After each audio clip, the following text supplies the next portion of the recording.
Hello, welcome to another new session of Shulagna's Bioblog.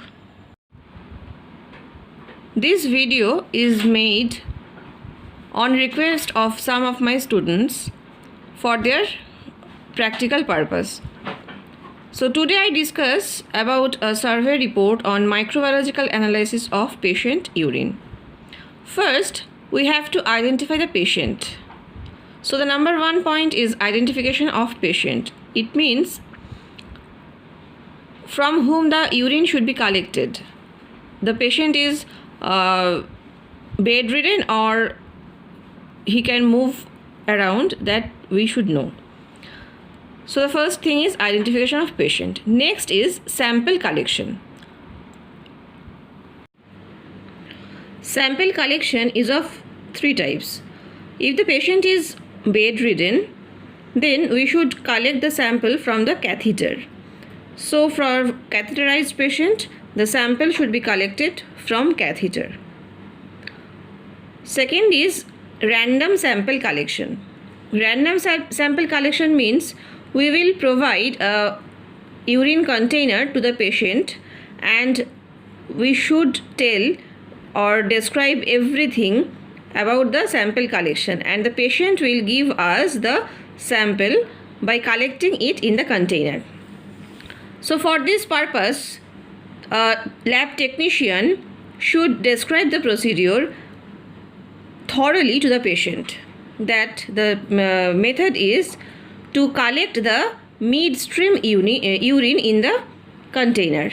The first part and the last part of the urine should be rejected.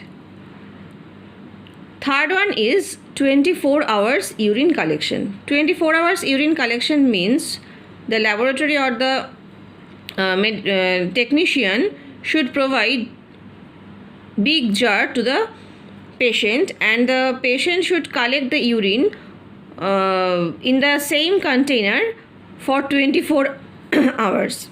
In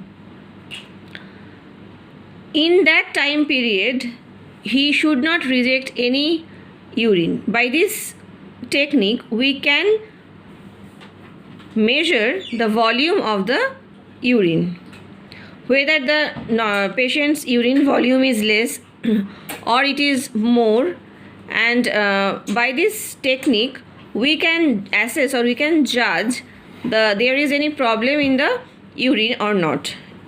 Sometimes suppose in case of oliguria or in case of dysuria, the volume of urine is not normal. That's why 24 hours urine collection is very important. Generally, the morning urine is good for the identification of different kinds of bacteria which can present in the urine. For physical examination, volume, appearance, color, sediment, pH and specific gravity of urine is tested. Now I will tell you some important information about these parameters. For example, volume, 10 to 20 ml of urine is taken for each test. For that purpose you can write here 10 or 20 ml. Then next is appearance.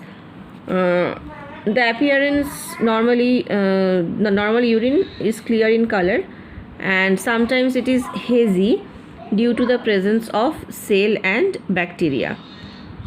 Color is normally straw color. It is straw color. Normal urine is straw color.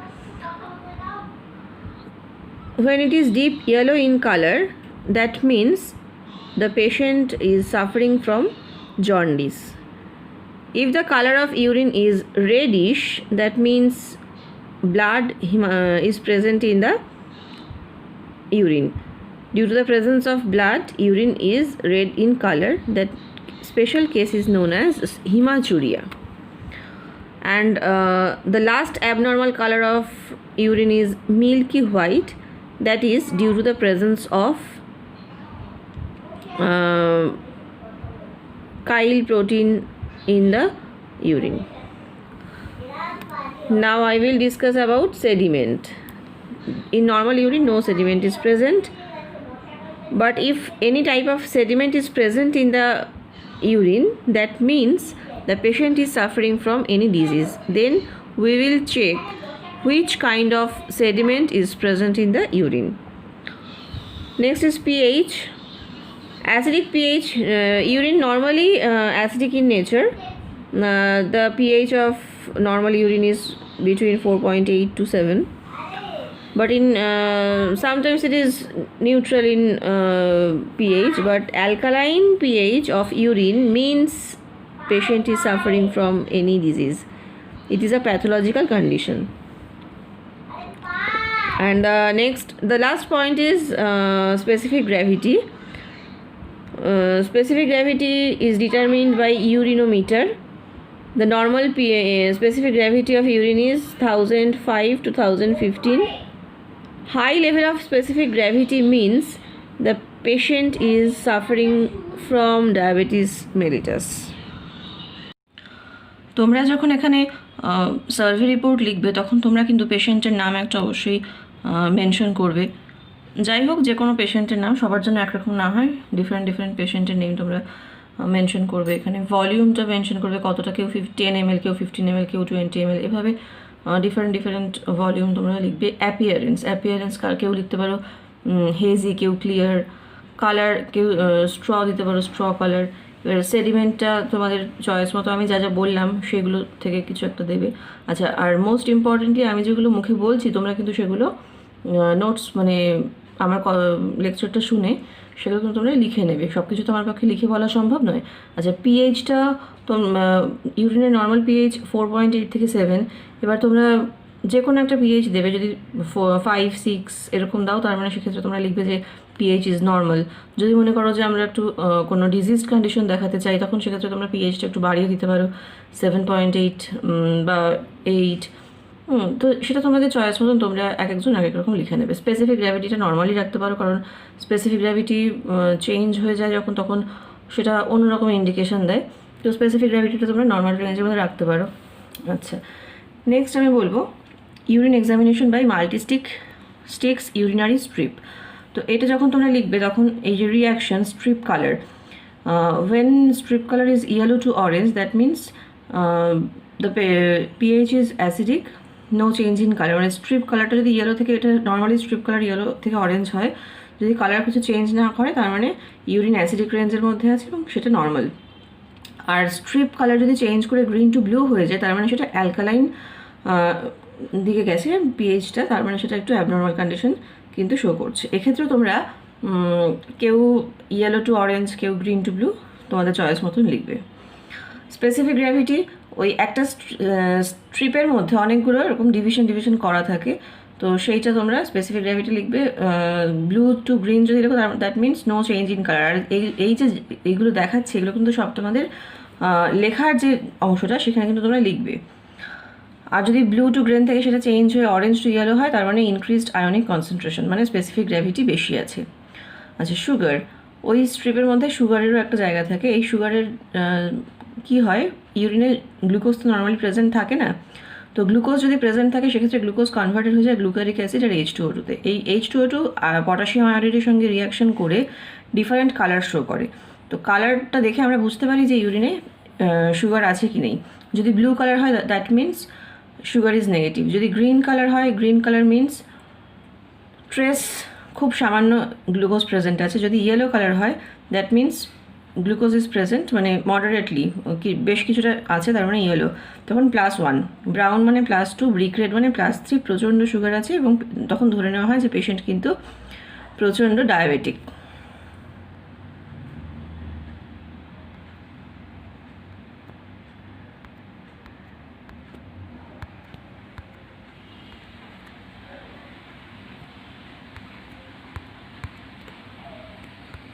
তো এই strip থেকে আমরা protein detection করতে পারি। Strip colour যদি yellow থাকে তাহলে আমরা প্রোটিনের পরিমাণ কতটা আছে সেটা বুঝতে পারবো যে নর্মাল রেঞ্জে আছে কিনা। আর এছাড়া বিলিরুবিন, ইউরোবিলিনোজেন, এগুলো কিন্তু এই স্ট্রিপ থেকে আমরা আইডেন্টিফাই করতে পারি। তো এই স্ট্রিপের আন্ডারে তোমরা জাস্ট বিলিরুবিন, ইউরোবিলিনোজেন এভাবে লিখবে। দেন হচ্ছে crystal in acidic urine and in alkaline urine. তো অ্যাসিডিক ইউরিনে কিছু ক্রিস্টাল থাকে যেগুলো অ্যালকালাইন ইউরিনে থাকে না। তো এই অ্যাসিডিক ইউরিন আর অ্যালকালাইন ইউরিনের ক্রিস্টালের নামগুলো তোমরা লিখে নাও। আর নেক্সট হচ্ছে কাস্ট। কাস্ট দু রকমের হয়, একটা আসেলুলার কাস্ট আর একটা হচ্ছে সেলুলার কাস্ট। আসেলুলার কাস্টের মধ্যে রয়েছে hyaline cast, granular, waxy, fatty, pigmented cast. আর সেলুলার কাস্টের মধ্যে রয়েছে pus cell, RBC cast, epithelial cell cast, etcetera. Protein কালারের মধ্যে যারা ইয়েলো লিখবে তারা লিখবে no protein or protein is not present, negative. যারা গ্রিন কালার লিখবে তারা লিখবে প্রোটিন ইজ পজিটিভ, আর যারা ইয়েলো কালার লিখবে তারা লিখবে স্ট্রংলি পজিটিভ। সেক্ষেত্রে কিন্তু তোমাদের স্ট্রিপের কালার ব্লু হবে। মানে বুঝতে পারছো তো, একটাই স্ট্রিপ আমরা দেবো। এবার ধরো রাম একজন পেশেন্ট, তার সুগার হয়তো positive, protein negative, bilirubin positive, এরকম আসতে পারে। আবার যদি অন্য একজন পেশেন্ট হয়, পেশেন্ট বি, সেক্ষেত্রে হয়তো sugar positive, protein positive, bilirubin negative, different হবে, চেঞ্জ হবে। তো তোমরা সেভাবে বুঝে লিখবে, কোনোটা পজিটিভ কোনোটা নেগেটিভ, এভাবে সব রকম সবাই নর্মাল এরকম না করে এক একজন এক রকম করলে জিনিসটা ভালো হয়। আর নেক্সট হচ্ছে বিলিরুবিন। এই বিলিরুবিনটার ক্ষেত্রে লিখবে যে বিলিরুবিন রিয়াক্টস উইথ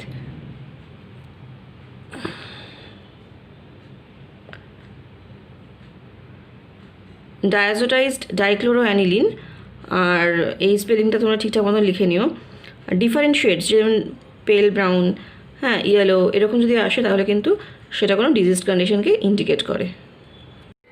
আচ্ছা, কেমিক্যাল এস্টিমেশনে যদি তোমরা সুগার প্রেজেন্ট লেখো তো তখন তোমরা এই টেস্টটা কিন্তু লিখবে, এবং এই টেস্টটা লেখা খুবই গুরুত্বপূর্ণ। একটা সার্ভে রিপোর্টে যত তুমি টেস্টের সংখ্যা বেশি লিখবে সেই রিপোর্ট কিন্তু তত মার্কস ক্যারি করবে। তো এক্ষেত্রে তোমার সুগার ডিটেকশন লিখবে, sugar is detected by Benedict's reagent, method 8 drops urine plus 5 ml Benedict's reagent in a test tube. Place the tube in boiling water bath for 5 minutes. Then cool the tube and observe the color change. Principle: Benedict reagent is blue in color due to the presence of copper sulfate. Copper sulfate থাকে বলে Benedict reagent কিন্তু blue কালারের হয়। আর copper sulfate কি oxidised হয়ে যায় cupric অক্সাইডে, তো blue কালারটা তখন ইয়েলো রেড কালার হয়ে যায়। অবজারভেশন: যদি ব্লু কালার থাকে that means nothing is present, that is নীল, no glucose is present. Green colour without no PPT, trace sugar. Green colour with PPT, sugar present plus, আমি যেটা তোমাদের আগে already বললাম। তো তোমরা এখানে ধরো এই রিয়াকশানটা লিখে তোমরা লিখবে যে তোমাদের সিলেক্টেড পেশেন্টের ক্ষেত্রে হয়তো তোমরা এভাবে লিখতে পারো যে in this case I got the colour green, that's why I can say that sugar is present, plus single plus, একটা প্লাস যে অল্প সামান্য সুগার প্রেজেন্ট আছে। আর যদি কেউ লেখো যে for my patient brick I have observed brick red colour for glucose estimation, তাহলে সে লিখবে তার সিলেক্টেড পেশেন্টের কিন্তু সুগার রয়েছে প্লাস প্লাস প্লাস প্লাস, মানে হাই লেভেল অফ সুগার। তো এইটা তোমরা কিন্তু কে কোন মানে তার সিলেক্টেড পেশেন্টের জন্য কীরকম করছো এবং সেটা তোমাদের যা লিখবে সেটা তোমাদের সেরকমভাবে কিন্তু মার্কস ক্যারি করবে। এটা আমি কিছু তোমাদের বলে দেবো না, আমি তোমাদের জাস্ট একটা ওভারঅল আইডিয়া দিয়ে দিচ্ছি যে কীভাবে লিখতে হয় বা কীভাবে তোমরা লিখবে। আচ্ছা, যারা প্রোটিনটা প্রেজেন্ট লিখবে তোমাদের পেশেন্টের জন্য তারা সেখানে লিখবে protein detected by sulphosalicylic acid. মানে তোমরা প্রথমে যেটা করতে হয়, তোমরা ব্যাপারটা বুঝতে পারছো কি না আমি জানি না, প্রথমে যেটা করতে হয়, প্রথমে একটা স্ট্রিপ দিয়ে আমরা দেখে নিই কোনটা কোনটা পজিটিভ আছে, যদি যে তার মধ্যে যেগুলো পজিটিভ সেইগুলো নিয়ে আমরা আবার স্পেশালি আলাদা করে টেস্ট করি। তো protein detected by sulphosalicylic acid, method হচ্ছে 1 ml urine plus 3 ml sulphosalicylic acid, 5% sulphosalicylic অ্যাসিডটা আমরা 3 ml অ্যাড করবো 1 ml ইউরিনের সঙ্গে। তো অবজারভেশন কী অবজারভেশন হতে পারে, এবার যারা পজিটিভ লিখছো তাদের মধ্যে কেউ লিখবে no turbidity or no precipitate, সেক্ষেত্রে লিখবে negative, protein is not present. যদি মাইল্ড টার্বিডিটি থাকে উইদাউট প্রেসিপিটেট, তার মানে trace protein. Turbidity with granulation but no flocculation, that means protein positive. Turbidity with granulation and flocculation যদি প্রচুর থাকে তাহলে সেক্ষেত্রে ডাবল পজিটিভ। আর যদি বিগ ক্লাম্প, বড় বড় ক্লাম্প ফর্মেশন হয় তার মানে প্রচণ্ড প্রোটিন আছে, সেক্ষেত্রে কিন্তু 3+ হবে, এটা 4+ না 3+। আচ্ছা, নেক্সট হচ্ছে bilirubin. Presence of bilirubin detected by Fouchet reagent. Fouchet স্পেলিংটা এখানে একটু ভুল আছে, তোমরা লিখে নেবে Fouchet FOUCHET, Fouchet reagent. Method 5 ml urine plus 2.5 ml 10% barium chloride. Filter the precipitate. এবার এটা মিশালেই এখন দেখা যাবে একটা প্রেসিপিটেট পড়েছে, তখন সেই প্রেসিপিটেটটাকে আমরা ফিল্টার করে নেব। আনফোল্ড দ্য ফিল্টার পেপারটাকে খোলা হবে, দিয়ে add 1 to 2 drops of Fouchet reagent. আবার বলছি ফসেট রিয়েজেন্টটা কিন্তু ভুল আছে স্পেলিংটা, Fouchet reagent to the precipitate. ওই প্রেসিপিটেটের সঙ্গে 1 to 2 drops আমরা ফসেট রিয়েজেন্ট অ্যাড করব। Observation, development of blue green colour. যদি ব্লু গ্রিন কালার আমরা দেখতে পাই তার মানে হচ্ছে পজিটিভ, বিলিরুবিন প্রেজেন্ট আছে। যদি নো কালার হয় অথবা পিঙ্ক, হালকা পিঙ্ক কালার আসে, তার মানে হচ্ছে বিলিরুবিন নেগেটিভ। ঠিক আছে, তো এটা তোমরা তোমাদের চয়েস মতন লিখবে। নেক্সট হলো urobilinogen. It is detected by Ehrlich reagent, EHRLICH, Ehrlich reagent, that is paradimethyl amino benzaldehyde. এটার মেথডটা লিখবে 2.5 ml fresh urine plus 0.25 ml Ehrlich reagent. After that wait for 5 minutes, observation, development of deep red colour, positive test, pale red colour negative. Test for haemolytic anaemia, মানে ইউরোবিলিনোজেনের প্রেজেন্সে আমরা কী বলতে পারি। তো হিমোলাইটিক অ্যানিমিয়া আর হিমোলাইটিক জন্ডিস, হিমো স্পেলিং হচ্ছে HAE, HI নয়, HAEMOLYTIC। হিমোলাইটিক অ্যানিমিয়া আর হিমোলাইটিক জন্ডিস যদি থাকে তাহলে সেক্ষেত্রে আমরা বলতে পারি যে এক্ষেত্রে কিন্তু মানে সেই ডিপ রেড কালার যদি আসে তাহলে বলবো হিমোলাইটিক জন্ডিস আছে অথবা হিমোলাইটিক অ্যানিমিয়া আছে। তো যারা তোমাদের পেশেন্টের ক্ষেত্রে লিখবে যে ইউরোবিলিনোজেন প্রেজেন্ট, তারা কিন্তু এটা সব থেকে ভালো হয়, তোমরা এটা দরকার নেই, তোমরা সবাই ইউরোবিলিনোজেন দিয়ে লিখবে পেল রেড কালার। হ্যাঁ, সেক্ষেত্রে লিখবে যে নাথিং, মানে হিমোলাইটিক জন্ডিস, হিমোলাইটিক অ্যানিমিয়া কিছুই নেই, নর্মাল পেশেন্ট। মানে এক্ষেত্রে তোমরা, আমি বলে দিচ্ছি, ইউরোবিলিনোজেনটা কিন্তু প্রত্যেকেই তোমরা নেগেটিভ করে দিও। নেক্সট হচ্ছে কিটোন বডি, রথেরাস টেস্ট। কিন্তু টেস্টগুলো লিখবে খাতায়, তোমাদের যেই প্র্যাকটিক্যাল মানে শিটটা বানাবে তার মধ্যে কিন্তু এই টেস্টগুলো সব লিখবে। কিটোন বডি, রথেরা টেস্ট কেন করা হয়, অ্যাসিটোন অ্যান্ড অ্যাসিটোঅ্যাসিটিক অ্যাসিডের প্রেজেন্স আছে কিনা সেটা বোঝার জন্য। Method, saturate the urine with a mixture of ammonium sulphate and sodium nitroprusside, add 1 to 2 ml strong ammonia solution. Observation, development of purple colour ring, এটা test positive, no ring test negative. ঠিক আছে, তো ketone বডিটা লিখতে পারো কেউ positive, এটা এমন কিছু টাফ হবে না, তো তোমাদের চয়েস মতন তোমরা লিখবে। নেক্সট হচ্ছে ব্লাডের detected by benzene ring test. তো ইউরিনে যদি ব্লাড থাকে তার মানে হচ্ছে হিমাচুরিয়া, নিশ্চয়ই পেশেন্টের কিডনিতে কোনো অ্যাব্রাশনস বা কাটিং আছে যার জন্য কিনা সেখান থেকে ব্লাড কিন্তু বেরিয়ে আসছে চুয়ে।